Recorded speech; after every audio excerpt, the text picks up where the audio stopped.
Let's begin by offering our respects to the founder Acharya of ISKCON, His Divine Grace, A.C. Bhaktivedanta Swami Srila Prabhupada.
Srila Prabhupada ki Jai. Om Ajnana Timirandasya Jnananjana Shalakaya Chakshurun Militam Yena Tasmai Shri Gurave Namaha. Nama Om Vishnu Padaya Krishna Prestaya Bhutale Srimate Bhaktivedanta Swamin Itti Namine. Namaste Saraswate Deve Gauravani Pracharine Nirvishesha Shunyavadi Paschatya Deshatarine. He Krishna, Karuna Sindhu, Dina Bandhu Jagatpate, Gopesha, Gopika Kanta, Radha Kanta, Namostute. Tapta Kanchana Gaurangi, Radhe Vrindavaneshwari, Rishabhanu Sute Devi, Pranamami Hari Priye. Vancha Kalpa Taruvyascha, Kripa Sindhu Vyaevacha, Patitanam Pavanebhyo, Vaishnavebhyo Namo Namaha. Jai Shri Krishna Chaitanya Prabhu Nityananda Shri Advaita Gadadhar Shrivasati Gaura Bhakta Vrinda. Hare Krishna Krishna Krishna Hare Hare Hare Rama Rama Rama Hare Hare. Please repeat after me. Om Namo Bhagavate Vasudevaya. Om Namo Bhagavate Vasudevaya. Om Namo Bhagavate Vasudevaya. Om Namo Bhagavate Vasudevaya. Om Namo Bhagavate Vasudevaya. Om Namo Bhagavate Vasudevaya. Okay, thank you all very much for coming for our weekly classes. I can see here Aja, Lavina, Meena, Venkachari, Karuna, Varsha, Bhumika, Lal Milvani. My parents are there. I can see Disha, Krishna Kumar, Venkatesh, Saket, Devina, Soma, Neha, and Ritu Lalwani. Thank you very much for your punctuality. Okay, I can see Divya also now. Okay, so what did we see in the previous class?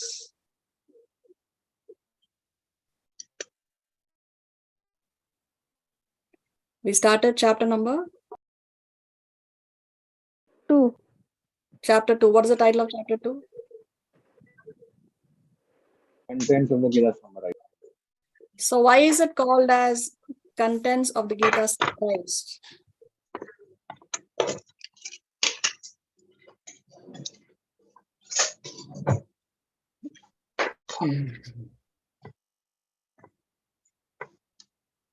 Anybody remembers? Because it tells us that we are not the body, but the spirit soul. No, that's not the reason.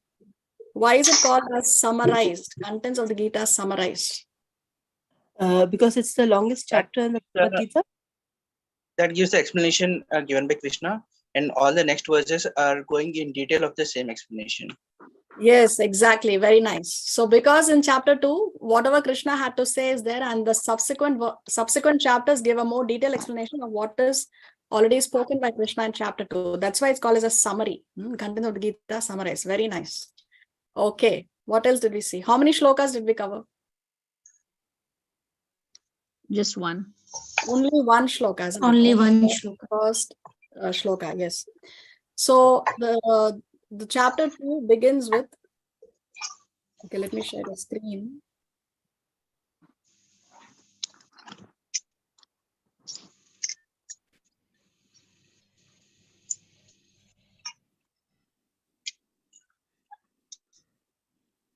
Here.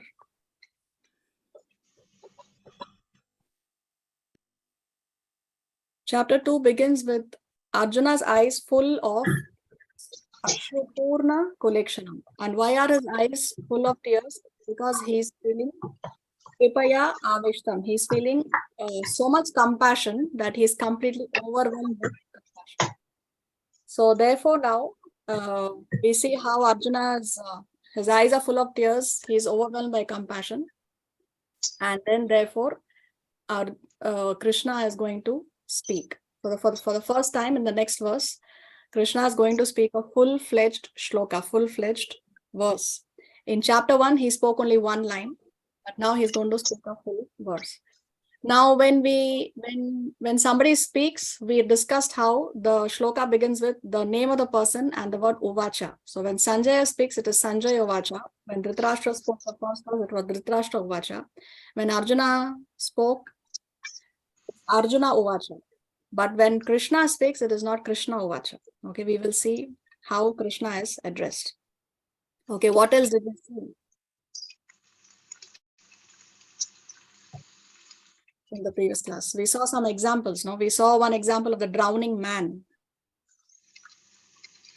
Where we discussed how it's important to show compassion for the soul, not for the body.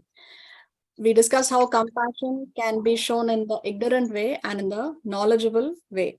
So Arjuna's compassion was for the body, not for the soul. Whereas a more deeper understanding is when we do something to benefit the soul of the person. What is done by social workers is for the body, not for the soul. But when we educate somebody in spiritual knowledge, when we educate someone and encourage someone to take the chanting of the holy name, to accept a qualified spiritual master, to read the Shastra, then we are benefiting the soul of the person. What other examples did we see?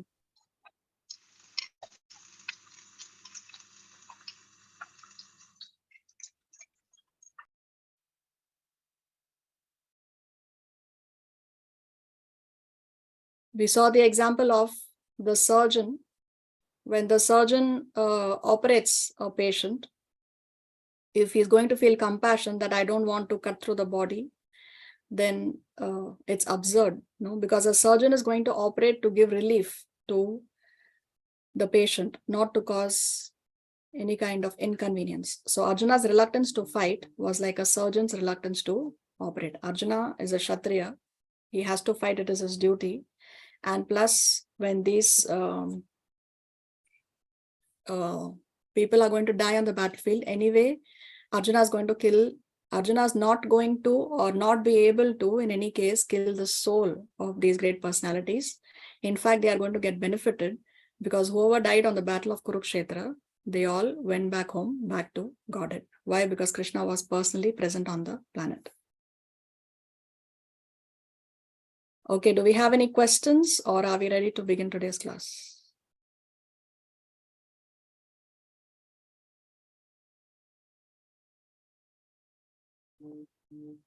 Begin. Okay. Okay. Bhumika, are you there? Yes. Okay, so since you read only one shloka last time, would you like to continue your reading in today's class as well? Yeah, of course. Okay, thank you. So let's listen to the shloka.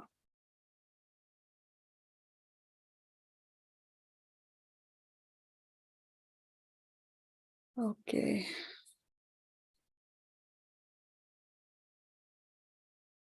Oh, I have a problem in my file. 1 second.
अथ द्विपरिसूदन् भीष्मम्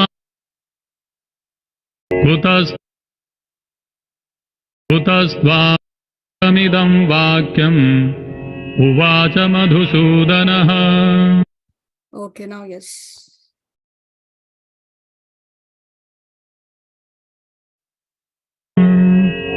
श्रीभगवानुवाच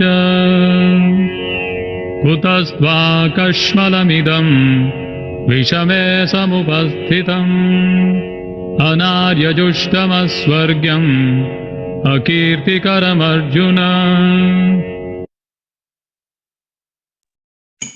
Translation. The Supreme Personality of Godhead said, "My dear Arjuna, how have these impurities come upon you? They are not at all befitting a man who knows the value of life. They lead not to higher planets, but to infamy." So Krishna is telling Arjuna that from where these impurities have come upon you, it's not befitting of a person like Arjuna, of the stature of Arjuna, to speak what he has spoken. So Krishna is saying, Kutastva, from where all this Kashvalam, all these impurities have come upon you, because it is not expected of Arjuna. And then Krishna says that this is Anarya. Anarya means it is not at all befitting for an Aryan. Now, who are the Aryans? Aryans are people who are advanced in spiritual knowledge, or who are well aware of spiritual knowledge. They are called as Aryans. So he's saying that this is Anarya. This is not at all a quality of an Aryan. Then he's saying that it is Aswargam. Aswargam means it will not take you to Swarga. So this will not take you to the higher planetary systems. It will not take you to heavenly planets. And he's saying, he's using this word Akirti. Akirti means it will make you infamous. So which means it will make Arjuna famous for the wrong reasons. So Krishna is saying that from where you have got these impurities, and it is not befitting a man of your stature, from where at this hour of crisis, in fact, at this crucial juncture, all these impurities have come upon Arjuna, Krishna is saying. And he's saying this Anarya, it will not take you to Swarga, Aswargyam, and it will lead to infamy. It will make you famous for the wrong reasons. Akirti, Krishna is saying. So when Krishna is speaking, the verse begins with Shri Bhagavan Uvacha. He does not begin, Sanjaya is not saying Krishna Uvacha, he's saying Shri Bhagavan Uvacha. Now this is very, very significant, and we are going to spend some time on this as to why Krishna is considered Bhagavan. What is the definition of Bhagavan? What is the definition of God? Is it possible to have many gods? Can one country have many presidents? Can there be only one head of the state, or there can be several? So what do you mean by Bhagavan, and why should we accept Krishna as Bhagavan? Why should we accept Krishna as the Supreme Personality of Godhead?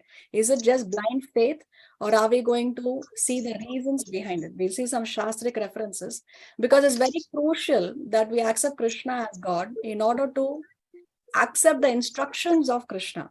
Why should I accept the instructions of somebody who I don't accept as authority? Because I can receive instructions from so many people. No, even the Baba in my village claims that For example, that he is God. So many people claim that they are God, especially in Kali Yuga. There are so many people who claim that they are God.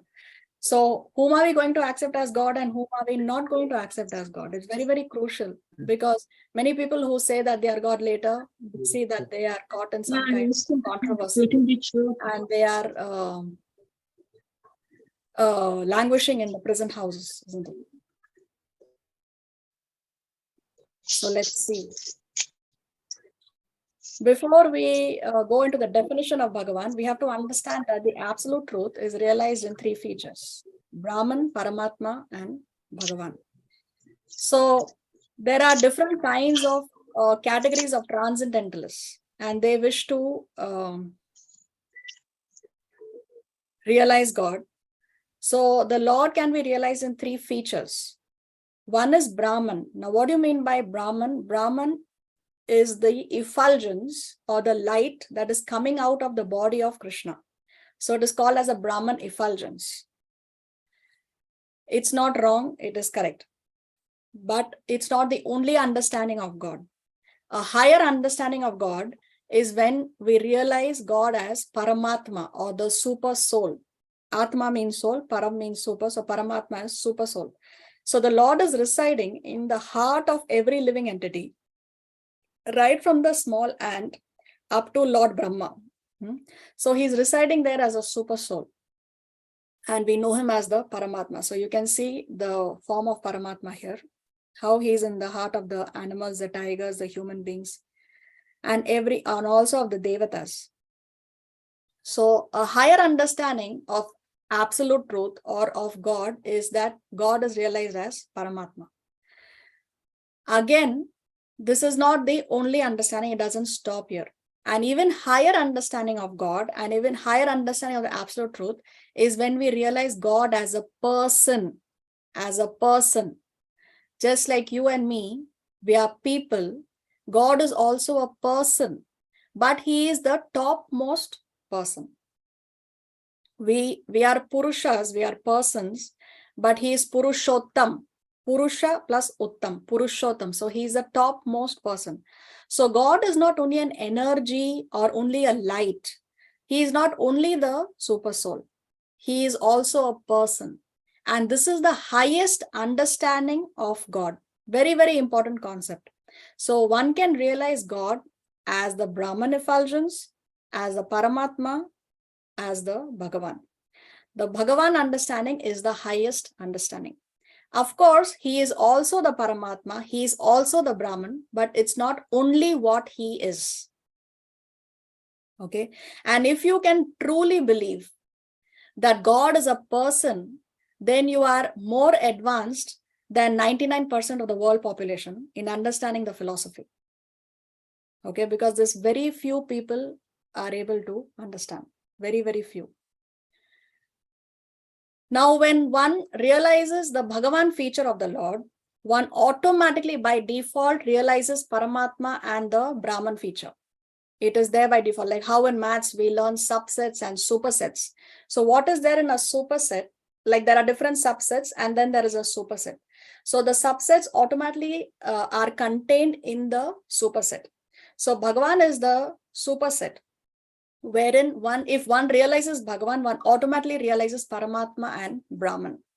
If one understands only the Paramatma feature and his realization stops here, then he can by default understand the Brahman effulgence, but he cannot understand the Bhagavan feature of the Lord. If one understands only the Brahman effulgence, then he cannot understand Paramatma and Bhagavan. It's not that the Brahman effulgence concept is wrong. It is correct. He is Brahman. He is the light. He is the energy. But it's not the only thing that he is. He is Brahman effulgence. He is the light. He is the energy. But he is also the Paramatma. He is also the super soul.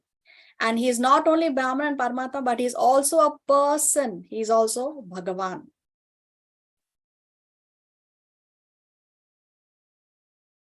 See, Srila Prabhupada explains this with a very nice example of the sun. Let's go there first. Let's read this, Bhumika. These three divine aspects can be explained by the example of sun, which also has three different aspects, namely the sunshine, the sun's surface, and the sun planet itself. One who studies the sunshine only is the preliminary student. One who understands the sun's surface is further advanced, and one who can enter into the sun planet is the highest. Ordinary students who are satisfied by simply understanding the sunshine, its universal pervasiveness, and the glaring effulgence of its impersonal nature, may be compared to those who can realize only the Brahman feature of the absolute truth. The student who has advanced still further can know the sun disk, which is compared to knowledge of Paramatma feature of the absolute truth. And the student who can enter into the heart of sun planet is student who can enter into the heart of sun planet. Sun planet is compared to those who realize the personal features of the supreme absolute truth. Therefore, the bhaktas or the transcendentalists who have realized the Bhagwan feature of absolute truth are the topmost transcendentalists.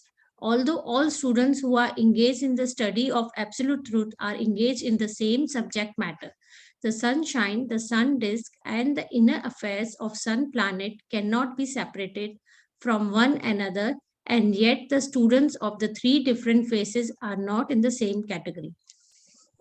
So see, these three features are compared to sunshine, the sun's surface or the sun's disk, and the sun planet itself.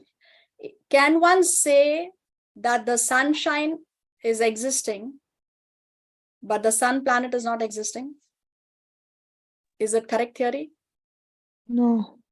No, No. because obviously if there is sunshine, it means that the sun planet is there, it exists, the sun exists, because the sunshine is coming from the sun planet. We cannot say that there is sunshine. I believe in the sunshine, but I cannot believe in the sun. Why? Because I can see the sunshine, but I cannot see the sun planet because the sun is probably hidden behind clouds. But even though the sun is hidden behind clouds and I'm not able to see the sun, still, just because the sunshine is there, it means that the sun is there. We cannot say that the sunshine is existing without the sun. So to say that I believe only in the Brahman effulgence, but I don't believe in God, the person, it is as absurd as saying that I believe in sunshine, but I don't believe in the sun. So see, when we study the sunshine, then we have a certain understanding. But a higher understanding or a more advanced student is one who is studying the disk of the sun or the surface of the sun. And an even more advanced student is the one who's studying the sun planet itself. So it's like going from first grade to fifth grade to 10th grade, like that. So so the highest transcendentalist, the greatest transcendentalist, or the best student who has all detailed information is the one who can study the sun planet itself, or one who can study the Bhagavan feature of the Lord. Now let's see one more example. If we see the mountains from a distance, we may see something like this. But as we walk closer, then we are able to see the grass, the trees, the vegetation that is growing on the mountain. And we walk even closer, then we can see the people in the marketplace. They are working there, they are selling there, they are living there, children are playing there. So all three are the same, right? It's the same mountain. But our understanding gets deeper as we go closer to the mountain. So when we advance more, or a greater transcendentalist is equal to having come so close to the mountain that he can actually see every single activity that is going on in the mountain of the people over there. But if we distance ourselves, then we cannot see all the details. We cannot realize all the features of the mountain. We cannot realize all the features of God. We only realize a Paramatma feature, or we can only see the grass, the greenery, the trees, the shrubs. And we are even more far away from the mountain. Then we can only see something like this, the shape and the background over there, not more than that. So these three examples we have to understand this. Very, very important concept. So what kind of people realize the Brahman effulgence? Okay, how do I get rid of this red mark over here?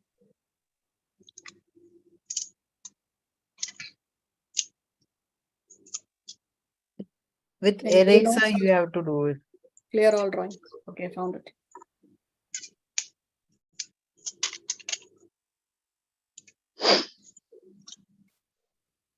Okay. So here we see what kind of transcendentalist realizes what feature of the Lord. The one who realizes the Brahman effulgence, you can see here, he is meditating on only the light. So the Gyanis or the students of the Upanishads are the transcendentalists who realize the Brahman effulgence of the Lord. And this person here, this transcendentalist here, he is meditating upon the super soul. You can see here, he is meditating on the super soul. So he is going to realize the Paramatma feature of the Lord. Then we have here the next transcendentalist who is meditating on the personal feature of the Lord or on God, the person. So he is realized by the bhaktas or the devotees. So there are three categories of transcendentalists. And each of these categories of transcendentalists are realizing the different features of the Lord. See, one usually talks in general terms that I want moksha. But moksha or liberation is also of 5 kinds. Not every transcendentalist has the same destination. So one may say that, okay, what does it matter whether I am a jnani or a yogi or a bhakta? Anyway, I will get liberation. Anyway, I will get mukti if I can do my meditation successfully in this lifetime. So anyway, everybody's going to get mukti. So what is the difference? But no, even mukti, there are of 5 kinds. What are these 5 kinds of muktis? Here we have this verse from the Chaitanya Charitamrita. Salokya, Samipya, Sarupya, Sashti, and Sayogya. See, Pancha, Parakara, 5 types. So what is Salokya? Salokya means that after liberation, one is promoted to the planet where the Supreme Personality of Godhead resides. So Loka means planet. So Salokya means you are residing in the same planet as the Lord. Samipya means you remain as an associate of the Lord. So there are so many residents, but in Samipya, you become a close associate of the Lord, just as how Hanuman is a close associate of Lord Ram. Wherever Lord Ram goes, Hanuman is there. Then Sarupya means you attain the same Rupa, the same 400 form like the Lord. So all the residents of the Vaikuntha planets, they have 400 forms, just like Narayan. Then Sashti means you get the same opulence like those of the Supreme Lord. So we discussed the 6 opulences. So one gets the same opulences as that of the Lord. And Sayogya means merging into the Brahman effulgence of the Lord. So we know that Brahman, the Brahma Jyoti or the Brahman realization is. So those who meditate on the Brahma Jyoti or those who believe and have faith that God is only the light, then they merge into the Brahman effulgence. They merge into that light. Now we have to always understand that the soul will never lose its individuality. The soul always maintains its individuality, irrespective of whether the soul is in the material or in the spiritual world. Always the soul maintains its individuality. It's not that one drop you put in the ocean, so now you can no more find where that drop is. No, it's not that the soul merges and therefore completely loses its individuality. At every point of time, eternally, the soul maintains its individuality. So when the soul is in the Brahman effulgence, it is existing there in the light, just as how we have, let's say you slice a watermelon and there are so many seeds. Now the seed is one with the fruit, isn't it? The seed is one with the pulp of the fruit, but still the seed is maintaining its individuality. It's not that it has lost its individuality. So it's one and different at the same time. It is merged with the fruit, but still it maintains its individuality. So this is something like this. You merge into the Brahman effulgence, but still you exist. The soul still exists. The soul has not completely lost its individuality. So these are the 5 kinds of liberation. Now, Sayogya is the liberation that a bhakta will definitely reject. A bhakta is not going to accept Sayogya because in the Sayogya liberation, in the Sayogya Mukti, there is nothing for the soul to do. He just exists in the light, but there is no activity. But when you have the other, when, for example, when you're an associate of the Lord, when you're in the same planet of the Lord, then you can serve the Lord actively. So there is some activity, right? There is some service that you're doing. Every one of us in the spiritual world has a unique service. For example, somebody has a service of bringing flowers to the Lord every day. Somebody has a service of singing the glories of the Lord every day. So everyone has some service to render even in the spiritual world, which is not possible in Sayogya Mukti. Therefore, a bhakta completely rejects the Sayogya Mukti. Yeah, Krishna Kumar, you have your hand raised. Yeah, I think if you give a parallel example, then if I say, shall we say Salukya, like let's take heaven for example, and the king of heaven is, let's say, Krishna. So in Salukya means I will go to heaven. Samikya means I will be one of his king's consorts. 400 form, 400 form is like I will also gain 400. And then fourth is like I will be one of the Garbhodakshai Vishnu or something like that. No. No, wait, hold on. When we get liberation, we don't go to heaven. Heaven is still the material world. Remember the 14 planetary systems. Heaven is still the material world. Liberation means Brahman effulgence or Goloka or Vaikuntha. That is spiritual world. Okay, maybe don't go with the heaven example. Let's say we are talking about Vrindavan or Mathura. Okay, or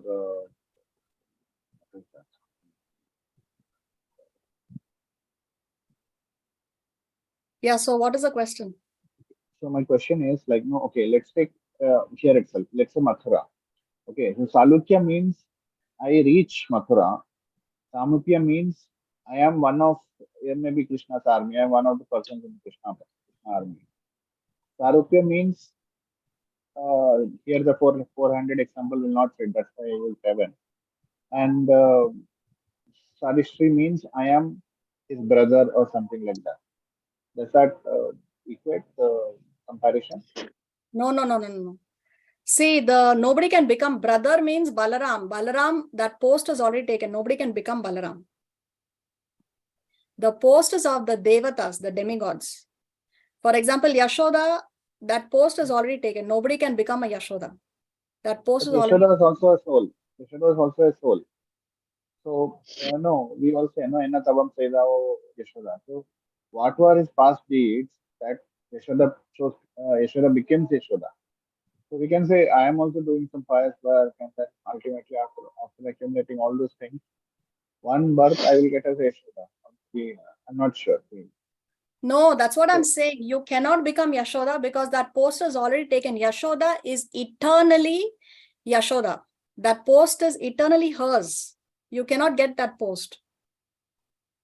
You can understand what I'm saying. That post is eternally taken. Whenever Krishna descends, the same personality comes as Yashoda.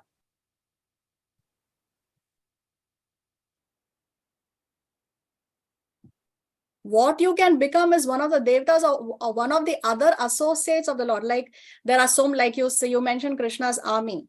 So associate means, see, when Krishna comes, he comes with so many of his associates.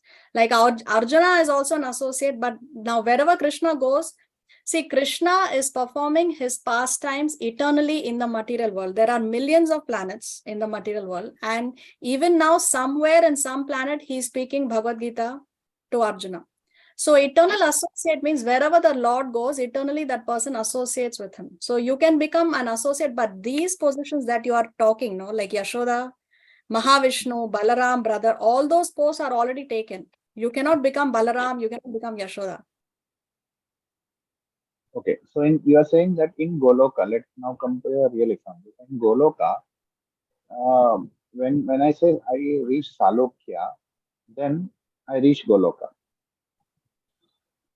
Then when it is Samipya, then I have already reached maybe next, but I get Samipya. That means it is not at all not only reaching Vaikuntha, but also becoming in the Vaikuntha an associate of Krishna, who is, let's say, delivering food or massaging his feet or some whatever the case. Okay, then Sarupya means what? Because 400 form only Krishna is having, no, in the Goloka. There are not other people who are there, because Oh, then if wait, you wait. Krishna doesn't have a 400 form in Goloka. Krishna in Goloka is the 200 form. but Narayan in or Goloka, Vishnu in Vaikuntha planets is 400 form. So form means he may have the same color or he may look exactly like Krishna. Sarupya is you look exactly like one of Krishna's cousins. He looked exactly like Krishna, and sometimes the gopis would get confused. Is this Krishna or is this Krishna's cousin? So you have the same physical appearance. That is Sarupya. And close associate. See, one may be on the same planet, but one may not be a close associate of the Lord. It's two different things. Like you have the president. One may be on the same dais as a president, as his bodyguard, but he may not be closely associating with the president, or like if the president has to discuss some very intimate affairs. So then he has his close group of people whom he is going to consult for some political affairs. So that is close association. So to be on the same planet is not necessarily the same as being a close associate. okay, all first three is okay. Then what is the fourth one? What is the fourth one? Arshri. Sashri. So Krishna has unlimited opulences. So some we discussed 6, no, wealth. So you probably have the same opulence as Krishna, same wealth or same beauty or same intelligence, like that. Any of the opulences of Krishna you have as much as Krishna has, which is also not an ordinary thing, because imagine if you have the beauty of Krishna. Krishna is most beautiful, most beautiful. If you want to have the intelligence of Krishna, Krishna is most intelligent. So it's a fantastic opulence to have the same opulence as the Lord. But Mataji, the point of attaining Vaikuntha is to not get affected by these opulences. No. The idea is to only be with Krishna. So, Yeah, the idea is to be with Krishna. These things come as a side benefit. It's like added perks which you get to enjoy, but you don't get affected by it. Krishna gives it to you as an award, although you don't want it, but still Krishna wants to give you.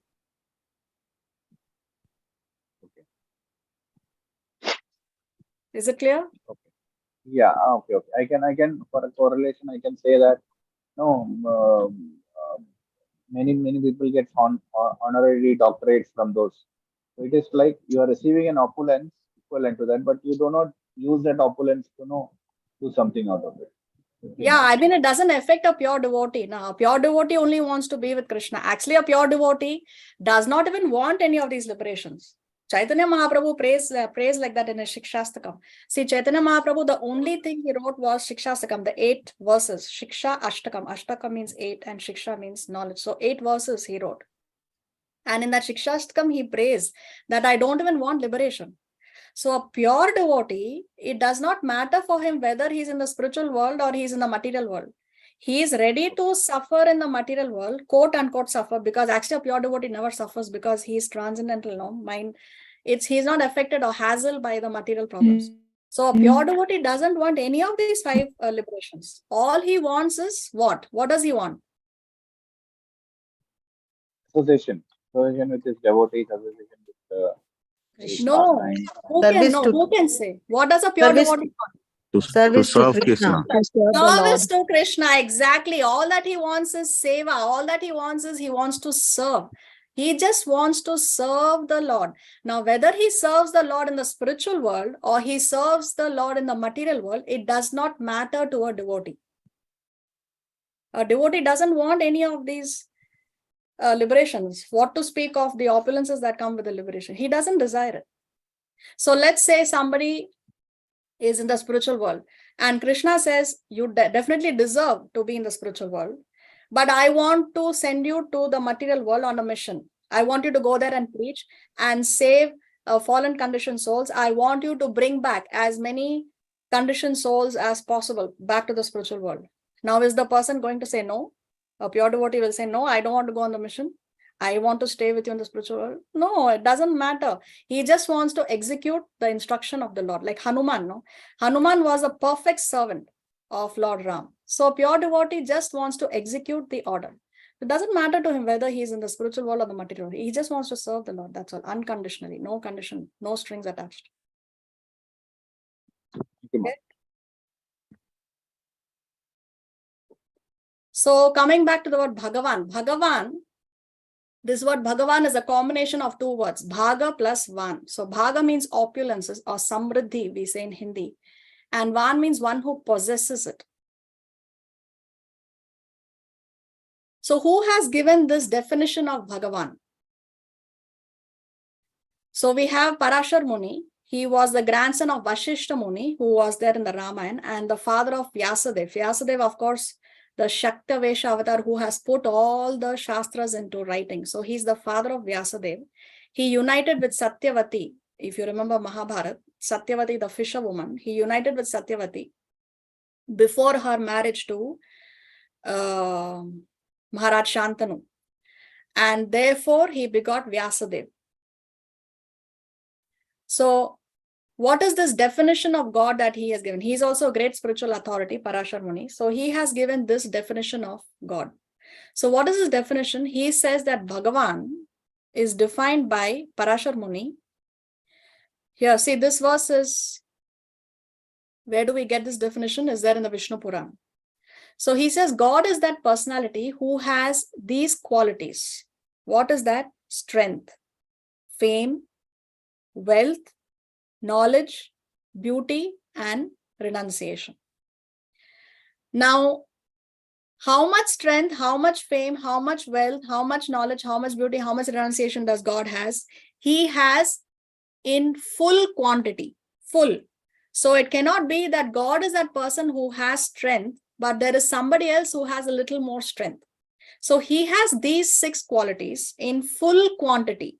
And how many of these 6 qualities he has? He has all 6. So God is that person who has all these 6 opulences. This is the definition of God.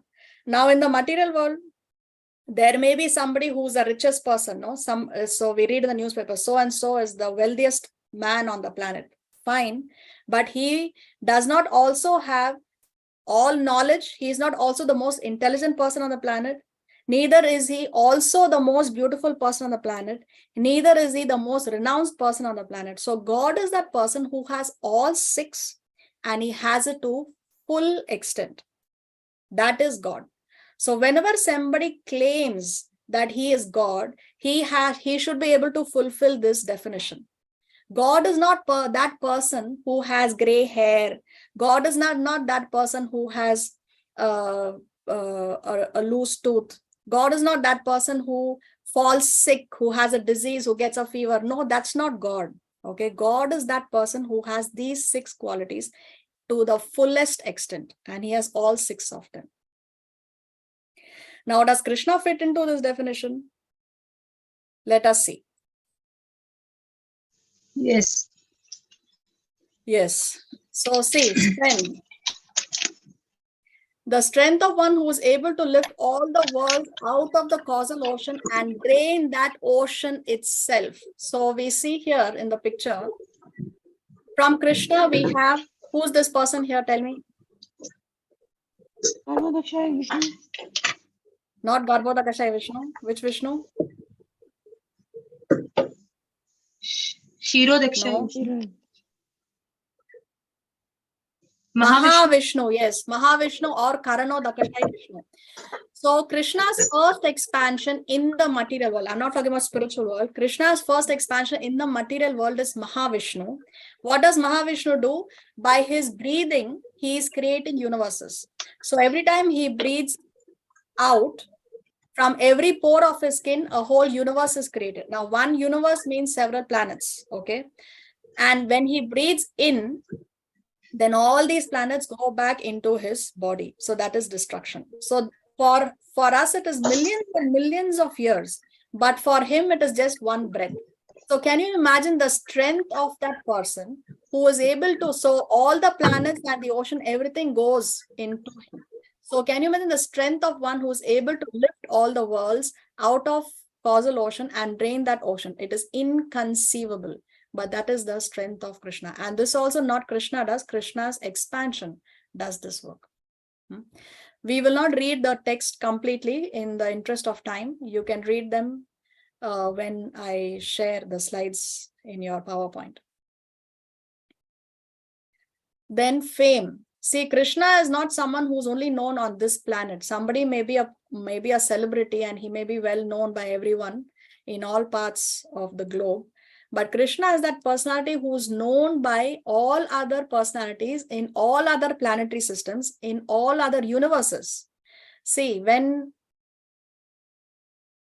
Devaki was pregnant with Krishna in the womb, all the devatas, they came to offer prayers to Krishna in the womb. This is there in the Srimad Bhagavatam.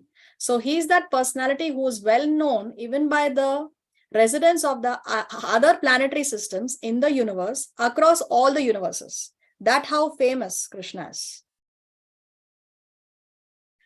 Then wealth. Krishna says in the Bhagavad Gita that he is Sarva Loka Maheshwaram. He also says the same in chapter 10. Krishna will say that he is the source of all spiritual and material worlds. So what is this material world? You can see here. The entire material world, you can see here, Mahavishnu is breathing and he's creating millions of universes. See, Mahavishnu's body is huge, very, very big. We cannot even imagine how big his body is. So from that huge body, imagine how many pores he has on that body. And from each pore, a whole universe is created. So there are so many millions and millions and millions of universes in the material world. And all this is only one corner of the spiritual sky. This is the spiritual sky. You can see Goloka here, the center of the lotus is Goloka. And here we have the Vaikuntha planets where the Lord is residing in the four-handed Narayan form. So this entire millions and millions of universes, just one corner of the spiritual world. And he is the proprietor or the owner of the entire spiritual and material worlds. Krishna himself says it in chapter number 10. Nobody else has claimed this. No other devata has claimed this. Krishna is the only one who has said this. Now, Krishna is not the person who's only going to talk. Because in chapter 10 of the Bhagavad Gita, Krishna talks about his opulences, but in chapter 11, he proves what he has spoken. He also walks the talk. How did he prove what he said is correct in chapter 11? What happened in chapter 11? He showed I think his. he shows his Virat Roop. He showed the Vishwaroop, or he showed the universal form. In that universal form, he showed everything that could possibly exist. Isn't it? So nobody else has shown that universal form. Nobody else has shown that Virat Roop. Only Krishna. So he himself declares that he is the Supreme Personality of Godhead. And not only he declares, he also proves it. He also shows it. Now somebody can talk and say that, oh yes, I am the owner of all the planetary systems. But can he show the universal form? No. So then we cannot accept that person as God. Knowledge. Now, Krishna says in the Bhagavad Gita that he is residing in the heart of every living entity. So, see, we may know what is going on in our own bodies. I don't know what is going on in your body. What are the aches and pains or what are the thoughts that are going on in your mind? I do not know. Unless you tell me, I don't know.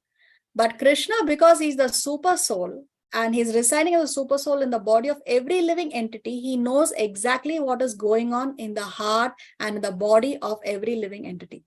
Is there anyone who knows better than Krishna? No. So he also has this opulence of knowledge and he has it to the full extent. See, Krishna says in the Bhagavad Gita, again, chapter 10. where Krishna describes his opulences, that neither the hosts of demigods nor the great sages know my origin. So even the devatas, even the great sages, they do not know about Krishna's origin. Why? Because he says that he is the source of the devatas and the sages. So even the devatas, Krishna says, are coming from him. So the devatas are coming from Krishna, not vice versa.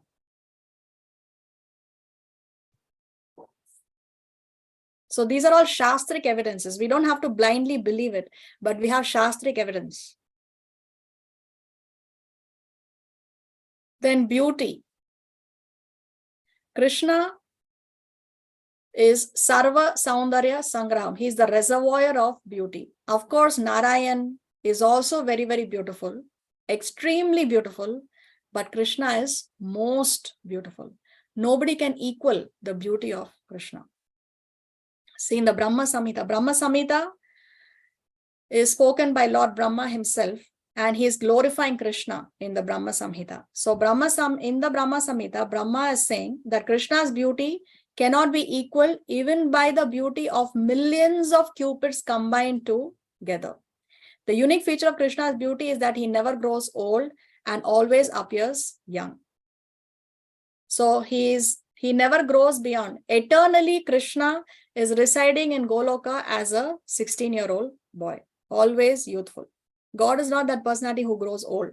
That's not God.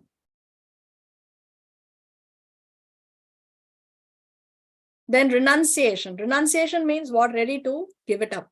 So Krishna, just now we discussed how he says that he is the owner of all the material and the spiritual worlds. Everything has come from him. The devatas have come from him. The great sages have come from him. So everything is coming from Krishna.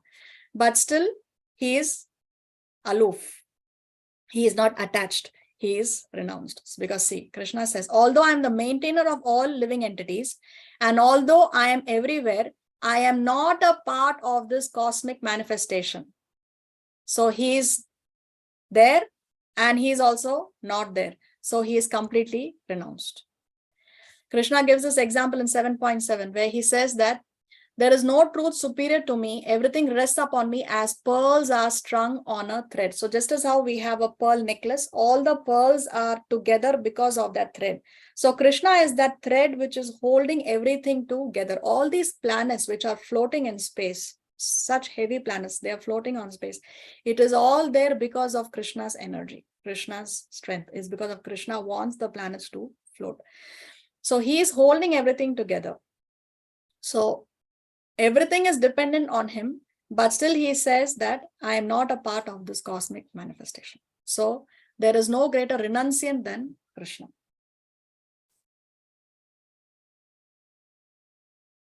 Coming to again Brahma Samhita, why should we accept Krishna as God? So Brahma Samhita, there is this very famous verse. Lord Brahma says, Ishvara Parama Krishna, Sachit Ananda Vigraha, Anadir Adir Govinda, Sarva Karana Karanam. Ishvara Parama Krishna. Krishna is Ishvara Parama. He is the Supreme Personality of Godhead. He is Sachit Ananda. Sat means he is eternal. And Chit means he is full of knowledge. And Ananda means he is blissful. So Krishna is Sachit Ananda. Anadir Adir. He has no other origin but himself. He has no other origin but himself, which means Krishna is not coming from anyone. He has no other origin. He is the origin of all. So we cannot say that Krishna is coming from Vishnu, which most people think. Because Krishna, even Lord Brahma is saying, Anadir Adir, he has no origin. He is the origin of all. Sarva Karana Karanam. He is the prime cause of all causes. So whatever is happening, it's because of Krishna. In the Srimad Bhagavatam, it is described that the wind blows out of fear of Krishna. The sun shines out of fear of Krishna. All the devatas are doing their duties out of fear of Krishna. So he is the cause of all causes. Who is saying this? Lord Brahma himself is saying this. And who is Lord Brahma? He is the most intelligent entity in the universe. In the universe, There is no one more intelligent than Lord Brahma. So even Lord Brahma is praying like this in the Brahma Samhita.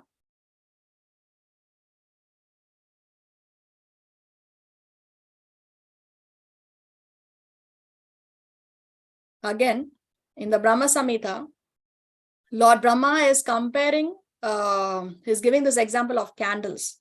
So when we have birthday candles, when we light, when we have, let's say there are 10 candles on the cake, all the candles look the same. Yes. But still one candle is the original candle from which the other candles were lit.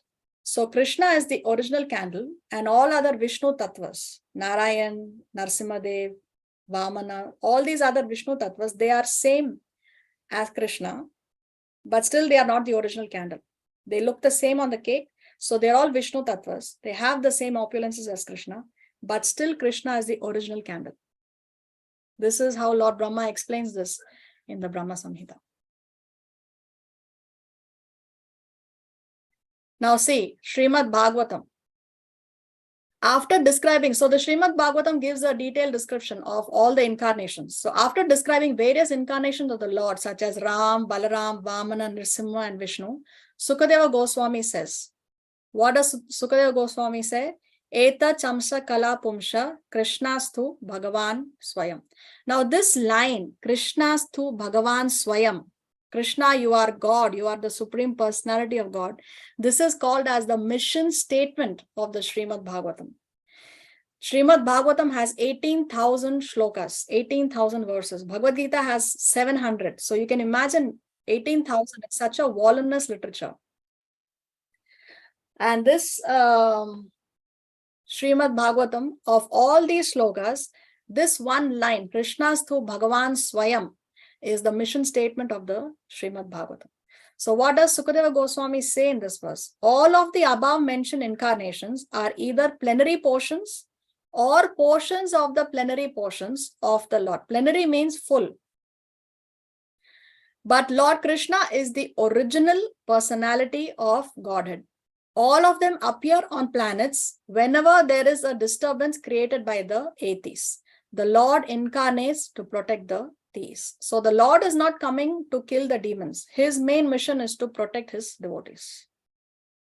So this again is Shastric evidence as to why we accept Krishna as Bhagavan Swayam.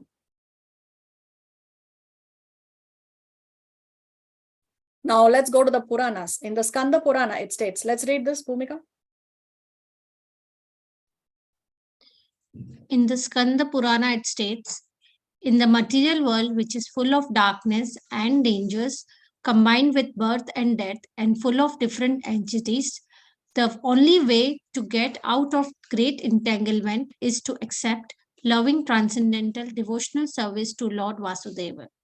The position of Krishna as God is confirmed by great personalities like Narada, Asita, Devala, Parasara, Brahma, and Shiva. So the only way to get out of this material world is what? According to Skanda Purana, to accept loving transcendental devotional service to Lord Vasudeva. Because where there is love, there is automatically service. There cannot exist love without service.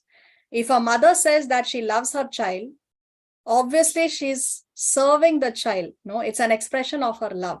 Because would she be willing to do that service for somebody else? When we render service to our bosses, we want the salary at the end of the month.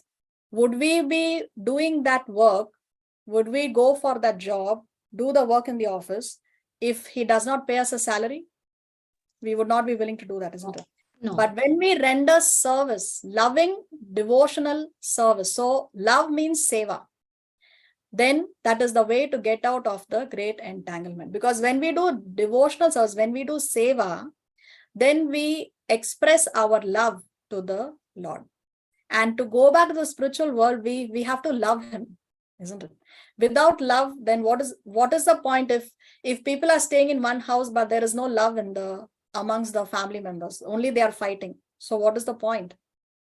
So living together, living with him in the spiritual world means, of course, we should have love for the Lord, and love is expressed by service. That's why Not everyone gets the opportunity to render service to the Lord. When we get an opportunity to render any service, we have to grab it with both the hands, because that is coming directly from Krishna. That is an opportunity that is coming directly from Krishna. So if there's any opportunity coming your way to render any seva, then please grab it with both your hands if you can do it. If you can do it. Okay. So there is more evidence here from the Vedas. Gopala Tapani Upanishad. It was Krishna who in the beginning instructed Brahma in Vedic knowledge and who disseminated Vedic knowledge in the past. So this we saw in the beginning itself, that it was Krishna who at the dawn of creation gave all Vedic knowledge to Lord Brahma. Then in the Narayana Upanishad, then the Supreme Personality Narayana decided to create living entities. The Upanishad continues, Narayanad Brahma Jayate, Narayanad Prajapati Prajayate, Narayanad Indro Jayate, Narayanad Ashtau Vasavo Jayante, Narayanad Ekadasha Rudra Jayante, Narayanad Dwadashaditya. From Narayan, Brahma is born. From Narayan, the patriarchs are born. From Narayan, Indra is born. From Narayan, the 8 Vasus are born. From Narayan, the 11 Rudras are born. And from Narayan, the 12 Adityas are born. This Narayan is an expansion of Krishna. Then again, Narayana Upanishad says, Brahmanyo Devaki Putra, the son of Devaki Narayan is the Supreme Personality. In the Moksha Dharma, Sri Krishna himself says, the patriarchs, Shivas and others are created by me, though they do not know that they are created by me because they are deluded by my illusory energy. Even the Guru Granth says, the Supreme Lord is imperishable, the transcendent Lord, the inner knower, the searcher of hearts. He is the slayer of demons, our Supreme Lord and Master. So see, Madhusudan, this name is there in the Guru Granth. Damodar, this name is there in the Guru Granth. Who is Madhusudan? Who is Damodar? Krishna. Krishna, isn't it? It is his name. Then the Supreme Rishi, the master of the sensory organs, the uplifter of mountains. Who is the uplifter of mountains? Krishna. Yeah, Govardhan Dhari. See here, Govardhan Dhari. So who, anybody else has lifted the Govardhan? No, only Krishna. So obviously this name refers to Krishna, Govardhan Dhari. The joyful Lord playing his enticing flute, Murli Manohar. Any other Lord plays the enticing flute, Murli Manohar, can refer to whom? Krishna. himself. Krishna, yes. Mohan Madhav, Krishan Murari. So Mohan, Madhav, Krishna, Murari. They are all the names of Krishna only. Jagdeshur. So I cannot pronounce this. Anyway, the Lord of the universe is also one of Krishna's name. So even the Guru Granth is referring to Krishna as a Supreme Personality of Godhead. Now, we have seen Shastric evidence. Now let us see another technical aspect. Now, Chaitanya Mahaprabhu, who is Krishna himself, but he appeared 500 years ago in a place called Mayapur, in the mood of a servant of Krishna or in the mood of a devotee. So he points out to Sanatan Goswami, who is his disciple, that there are 64 qualities that Krishna has to the full extent. 64 qualities. Now, of course, he has unlimited qualities, but he is mentioning the 64 more prominent ones. So let's not misunderstand. It's not that Krishna has only 64, he has unlimited. But Chaitanya Mahaprabhu mentions the 64 more prominent qualities in his instructions to Sanatan Goswami. Now, these are the, so here we have 1, 2, 3 till 10. You can read this offline. Now we are not going to go through it. So here we have more qualities and more qualities up to 50. How many are there in total? How many are the more prominent ones in total? We said 64. 64. So here we have 50, and then Chaitanya Mahaprabhu says that living entities, that is you and me, we have 50 of those 64 qualities. Of course, not to the full extent, but to a small, minute, limited extent. Even we, why do we have these qualities that Krishna also has? Is because we are parts and parcels of Krishna. So Out of the 64, these first 50, even we have, but to a small extent. Then he goes on to mention more qualities, and these qualities from 51 to 55 are partially manifested in devatas like Lord Brahma and Lord Shiva. So changeless, all cognizant, ever fresh, Satchitananda, possessing all mystic perfection. So these qualities are there even in Shiva and Lord Brahma. Then he goes on to mention 5 other qualities which are there in Narayan or Vishnu. Now, what are these 5 qualities? Let us read 56 onwards. Bhumika. Yeah. He has inconceivable potency, uncountable universes generate from his body. He is the original source of all incarnations. He is the giver of salvation to the enemies who he kills. He is the attractor of liberated souls. So now we have covered 60 qualities. So these 5 qualities are there in Narayan or Vishnu. So we saw uncountable universes generate from his body, which we just now discussed. Now there are 4 qualities that Krishna has. So 4 more to go to complete 64. So there are 4 qualities which Krishna has that even Narayan or Vishnu do not have. Who can say what are those things that Krishna has that even Narayan does not have?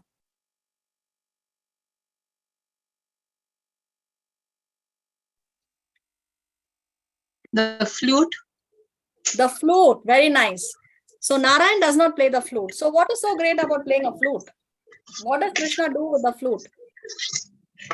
He attracts everybody with his beautiful music. When he plays the flute.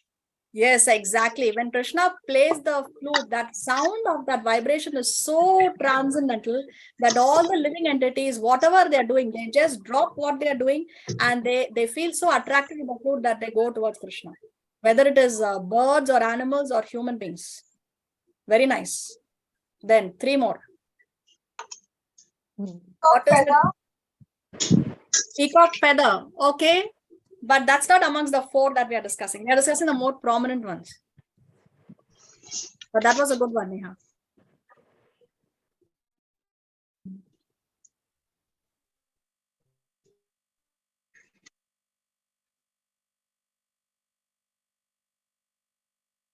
Come on.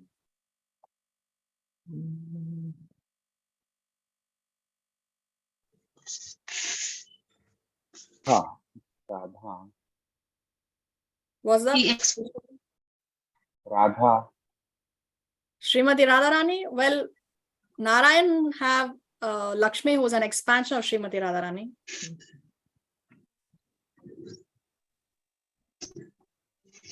Okay, let's go to the next slide without wasting time. No, Krishna expands himself at the same time. Yeah, so even Narayan can expand himself. Even Vishnu can expand himself. Okay, see here. These are the 4 things. Leela Madhuri, Bhakta Madhuri, Venu Madhuri, and Rupa Madhuri. Leela Madhuri means he is the performer of wonderful varieties of pastime. So he is Leela Purushottam. See, Krishna, right from even before he was born or before he appeared itself, there is so much drama, isn't it? So dramatic. Everything about Krishna is so dramatic. His childhood pastimes also are so enchanting. We fall in love with his leelas as a child. He's stealing butter. He's lifting the Govardhan. He has his Damodar pastime. He's stealing butter. He has these pastimes with the cows, with Lord Brahma in his childhood. He's killing so many demons. So right from his childhood up to his adulthood, even in the Mahabharata, the role he plays in the Mahabharata, in his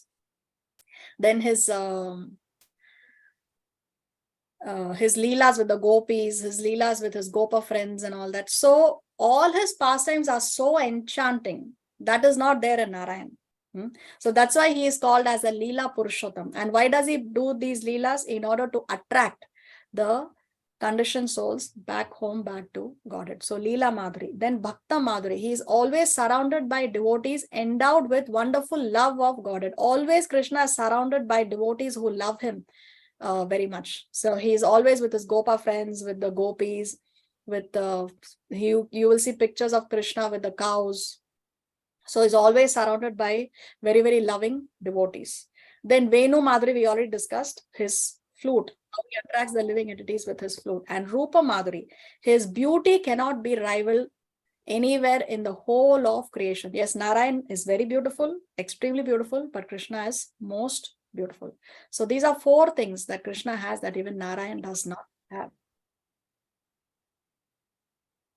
See here, we can see Krishna at the top and everyone else is coming from Krishna. We have a chart here. We discussed how Krishna's first expansion in the material world is Mahavishnu or Karanodakashayi Vishnu. He lies in the Karana ocean or the causal ocean. That's why he's called as a Karanodakashayi Vishnu. But Krishna's first expansion is Balaram. From Balaram come the first quadruple expansion or the first Vyuha called as Aniruddha, Vasudev, Sankarshan and Pradyumna. Then from the first quadruple expansion comes Narayan. Then from Narayan come the second quadruple or the second Chatuvyuha of Aniruddha, Vasudev, Sankarshan and Pradyumna. Then from the second Chatuvyuha comes Mahavishnu. Mahavishnu is creating universes. Then into each universe enters Garbhodakashayi Vishnu. So every universe has its own Garbhodakashayi Vishnu. So what Garbhodakashayi Vishnu does, he enters into each universe. He fills half the universe with his sweat. And that sweat is nothing else but the Garbhodaka ocean. So therefore, he's called as the Garbhodakashayi Vishnu. And now every universe has its Garbhodakashayi Vishnu, but inside the universe, there are so many living entities. So then we have Shirodakashayi Vishnu, who enters into the heart of every living entity and resides as the Paramatma. So Paramatma's name, Shirodakashayi Vishnu. And he resides in the Shir Sagar or the ocean of milk. That's why he is called as the Shirodakashayi Vishnu. So yes, he is in the heart of every living entity, but he also has a planet where he is simultaneously residing in the ocean of milk. So this is Krishna and his expansions. Now, why is it commonly believed that Krishna is an expansion of Vishnu? Is because whenever Krishna descends, then he is descending through the agency of Lord Vishnu, because he is the first expansion in the material world. So Vishnu is the gateway or the agency through which Krishna is descending. So it appears as though he is coming through Vishnu. So most people have this understanding that from Vishnu comes Krishna, but he is only a gateway to enter into the material world. That doesn't mean that he is not existing before him.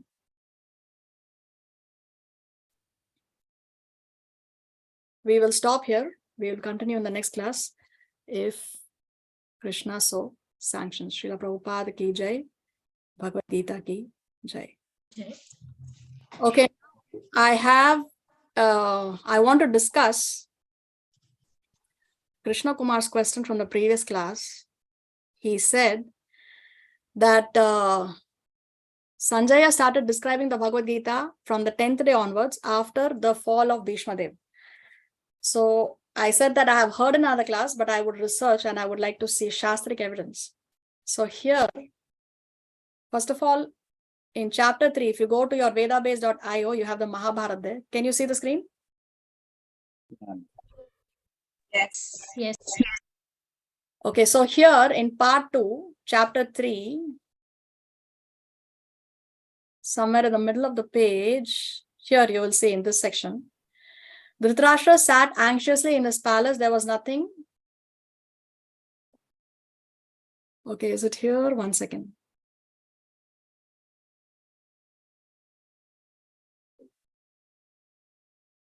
Oh no, it's even down. So here it's described how he gets his divine vision in this part. 1 second, let me see. Oh, here it is. So the Rishi then took his leave, which means Vyasadeva took his leave after he gave the divine vision. And then it's described that the sound of his wooden sandals on the marble floor echoing through the chamber, Dhritarashtra sighed repeatedly as Sanjaya began to describe what was happening at Kurukshetra. So from this one understands that Sanjaya, immediately after he got the divine vision, he began to describe what was happening at Kurukshetra. So then the subsequent verses describe how Sanjaya was describing day 1, day 2, day 3. If you read, you can see that. And then here in chapter 11, there is a description of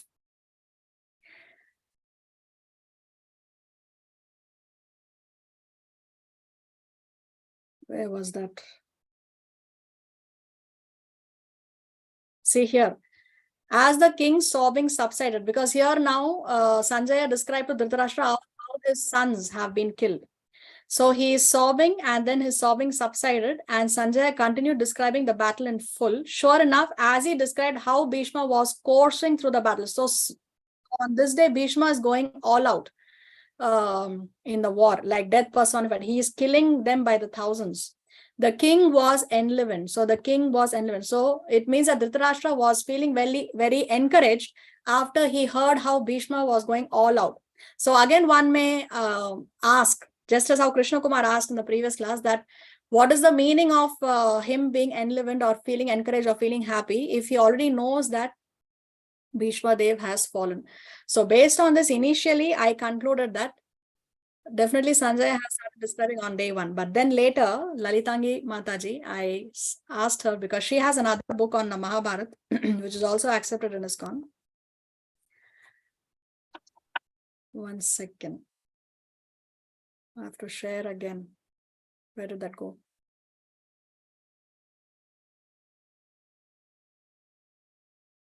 What are you all seeing on the screen now? This page. Okay. This. So here, I better share the screen. See here, this is a book called Mahabharat by Purna Pragya Das. He is a disciple of Srila Prabhupada, and Purna Pragya Das Prabhu, he goes into even more details of the Mahabharata. What is there in the Veda base is a more condensed version. Of course, Mahabharata is 100,000 shlokas, 1 lakh shlokas. So you cannot go into every detail, otherwise the book will be so voluminous, no? So what is in the Veda base is a more condensed version. And here Purna Pragya Das Prabhu, he explains. See here on the first page, he says, "O king, I have come here to offer you the divine vision." So here, Vyasadeva is offering the divine vision to Dhritarashtra. And then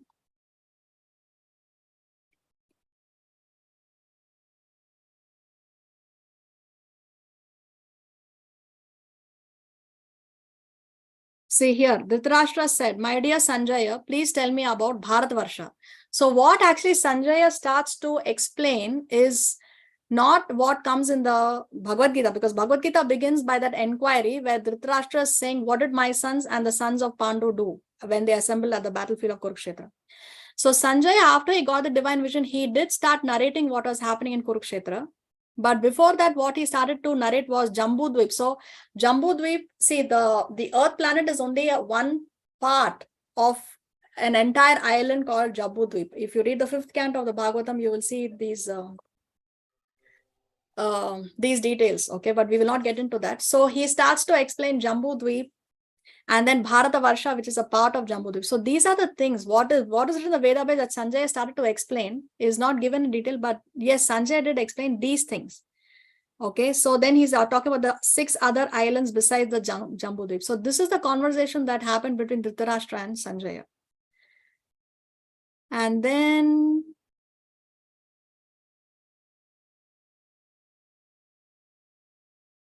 see here, this is very, very important. This is where we answer this question.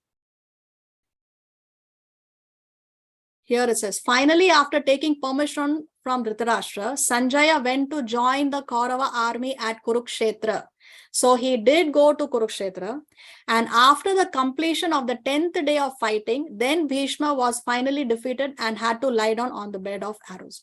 So when Bhishma Dev fell, that's when Sanjaya has returned to Hastinapur. Okay, so yes, the theory is correct that Sanjaya came back on the 10th day and then he started narrating and then he stays there. Then again, he didn't go back to Kurukshetra. Okay, so I hope this answers your question. And here finally we got Shastric evidence. Krishna was very merciful. I had this question on my mind for. Mataji, even the very first verse of Bhagavad Gita also it's the same, says the same thing. That it talks in past tense.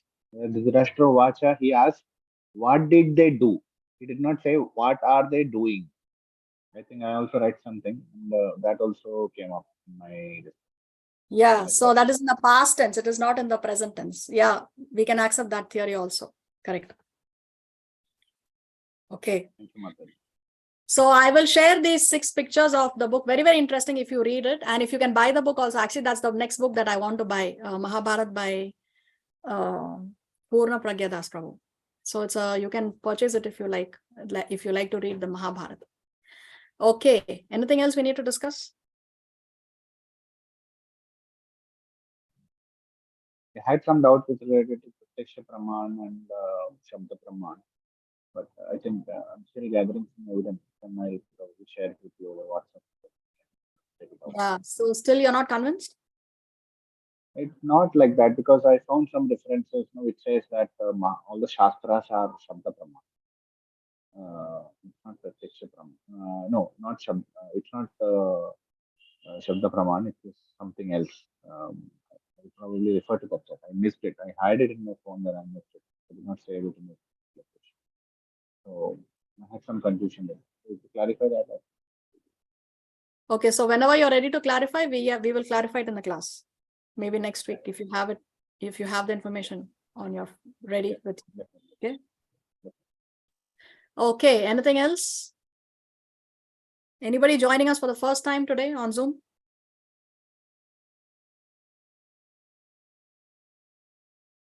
Okay. So thank you, Lavina and Devina, for keeping your cameras on. At least I can see someone to communicate. So thank you very much for that. All right, then see you all next week. Till then, have a nice week in Krishna consciousness. Vancha kalpatarovyascha kripa sindhu vyayevacha patitanam pavan vaishnavebhyo namo namaha. Srimad Bhagawad Gita ki jai. Srila Prabhupada. Yeah. Yeah. Thank Hare you. Hare Krishna, Thank Hare you. Krishna, Mataji. Thank you so Thank you much. so much. Thank you. Thank you so much. Thank you. Krishna.